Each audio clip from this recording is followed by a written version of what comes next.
Hello, welcome to Mysteries of the Supernatural, a podcast where we talk about anything and everything supernatural and tackle the polarizing truths of things beyond our mortal comprehension. I'm Cassandra.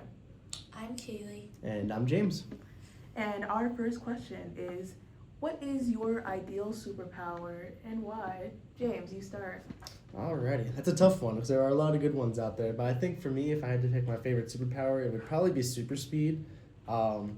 As a kid growing up, I was always a huge fan of the Flash, and he was like my favorite superhero. So being able to get anywhere I needed to as fast as possible, or being able to do all the crazy stuff that he did, like go through walls and all types of crazy stuff. I always thought that would be like the coolest ability to have and be pretty useful. Like imagine you're running late for work, and then a minute you could just blink and you're there. I think that could be pretty useful. Anyone else thoughts? I like that because I'm impatient, so being able to like get somewhere fast and do things fast, I would eat that up. But I put read people's minds. Ooh. Because I feel like I'm really nosy, and if I got to hear what people would think about other people or even me, I think I would really like that. So yeah, I think that's like telekinesis. Wait, what is that? Yeah, like telekinesis, being able to read minds. Oh, yeah, telekinesis is moving things with you. Oh, well, Oh, well, I don't even know. That's these. telepathy. that's what it is. Telepathy. Telepathy, yes. You got it. Okay, yeah. Telepathy. Yeah. Telekinesis would also be cool, though. Yeah, that was actually my power that I choose because like super speed, I feel like it's only a very limited use, but like with telepathy, you can like use it for anything. Like, oh, you don't want to get the remote and get off the couch, well, telekinesis it over to you, and like you could just do it for anything. That's fair. That's true. So many good options to choose from, though. Yeah. Now moving on to our second question, what would you do if you had eternal life, and why? Explain your answer. Okay, that's a tough one. But when I was looking at it, at least, I guess my thought process was like, I think the first thing I would probably do was I'd want to travel the world. That's always something I wanted to do now, but like broke because I'm a college student, so definitely can't be doing that now. But I think with time, especially if I had unlimited time, I'd want to travel the world and experience all it has to offer. And I think over time, with all the stuff I learned from around the world, I would like to try to like give back and maybe try to help solve some of like the hard-hitting problems that face our society today. Yeah. Okay, that's good. I would want to travel a lot too. At least before I get old. 'Cause I was just like a man question, but I would love to travel too. If I could live forever, I would hope that my mom could live forever with me. Because I feel like, I don't know, thought for me that like one day like I'm going to be alive and then my mom's going to die. It's like insane to me. It's so sad. But I would hope that there would be someone else to live that long life with me and like have a partner. Because I don't know, living long is nice, but if you're doing it by yourself, it's like, you know, what's the point? Like you're lonely. And I feel like it's sad, and you probably end up being like, you know, I'd rather be with them 6 feet under. That is so So, real. That's my take Oof. on it. Yeah, that'd be definitely, I think that's a big kind of like trade-off with it for sure. Yeah. Is having to deal with it alone unless you have someone with you. With you, living it with you, yeah. Yeah, I kind of agree with that, but like on the other hand, I'm also kind of really an introvert, and so I feel like while I would be sad, like if everyone I love like started dying of old age while I kept on living on, I'd be pretty okay with like being like alone and like I don't know. Like my answer would be like I would learn everything there is to learn and like become an expert in every field possible and be like that one witch that lives in the bog that people are like, don't go into the woods, she'll get you. I think the Pawn Stars cast would love to have you on. With how many experts they call on, they can call you for everything. Yeah, really. Man, calling on the witch of the West, talking about politics. That would be interesting for sure. Yeah. Question 3: hottest supernatural creature, Oh, like physically, emotionally, whatever, any category of hot. okay. Me personally, like I probably can see by the book I have in here. I read a lot of, it's Percy Jackson, but it's kind of flipped over. Lost But Hero. yeah, I read a lot about, that's like one of my favorite series that I've grown up with as a kid. So one of the things I picked from there was from Greek mythology was the siren. And the reason I chose that was because based off the type of creature it is, it can literally appear to you as like the thing you desire most or the thing you love the most. So being able to basically see what I love or who I love the most at all times. I mean, I feel like for me that was kind of an easy choice, but at the same time, it's kind of the trade-off with that is that they do end up killing you. They lure you to your Yeah. death, so I it's mean- like maybe not the best Pros and choice. cons. I said the hottest, not the safest. Yeah, Fair, true, fair. true.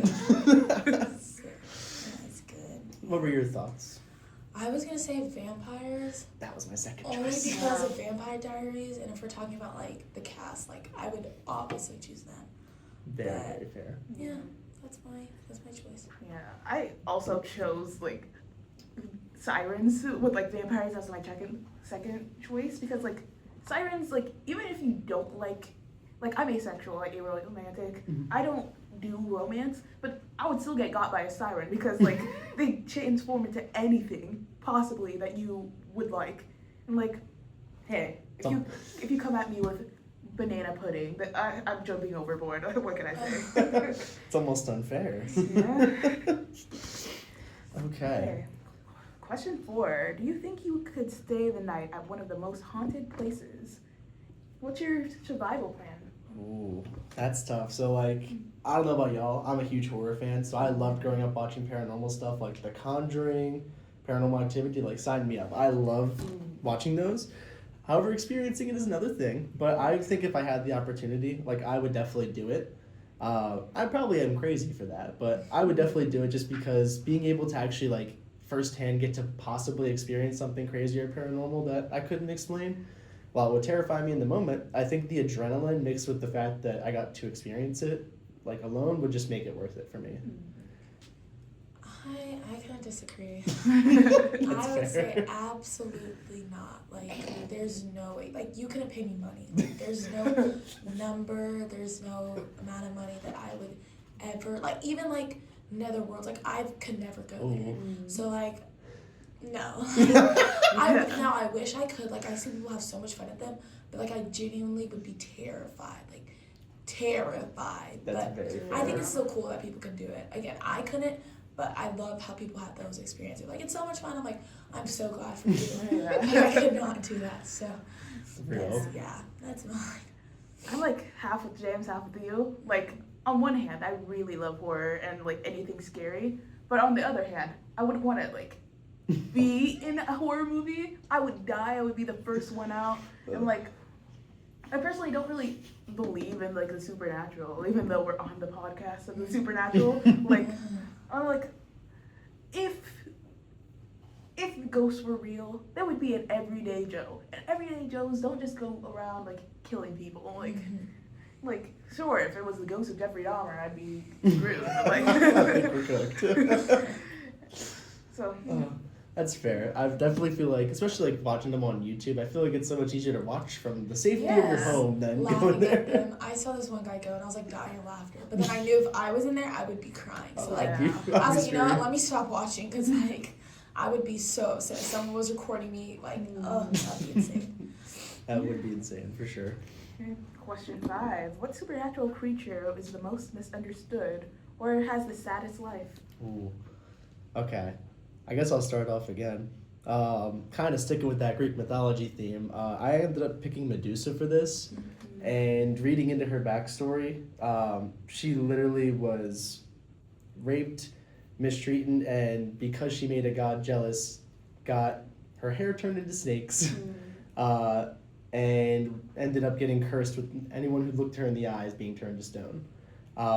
There's definitely more to that backstory, but having to deal with all of that and then being seen as like horrible and as a monster from society, Yeah. even though you weren't like made that way or Wasn't you didn't her have a fault. choice. Yeah. Yeah.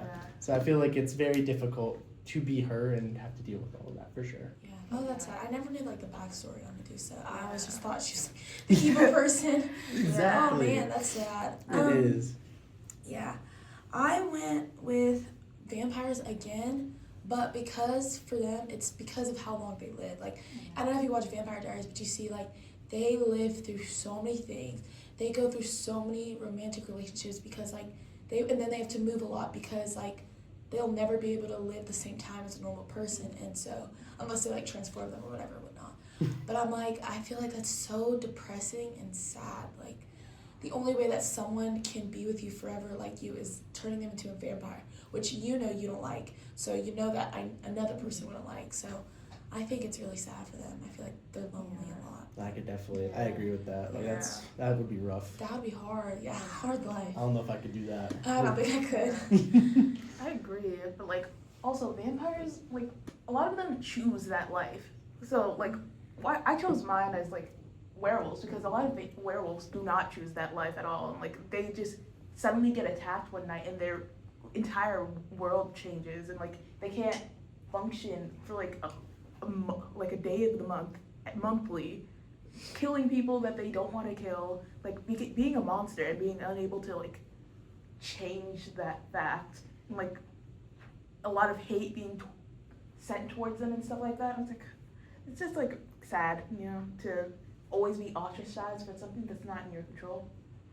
I agree. I think that's really, really difficult. And I would actually I think that vampires and wolves are almost in the same boat because, I mean, similar idea. Like some of the vampires' victims were asleep or didn't even know it was about to happen and it would just happen. Now, not a guarantee that that's always the case, obviously, but it definitely, I feel like there's an argument to be had that it could be like a bit of both. But either way, all of them definitely misunderstood and have to deal with a lot.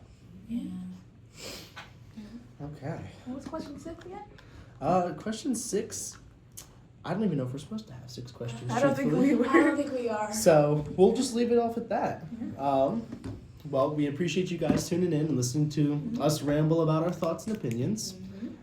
This has been James. Cassandra. And Kaylee. And thank you all for tuning in for the Mysteries of the Supernatural podcast. We will see you all later. Have a good day. Bye.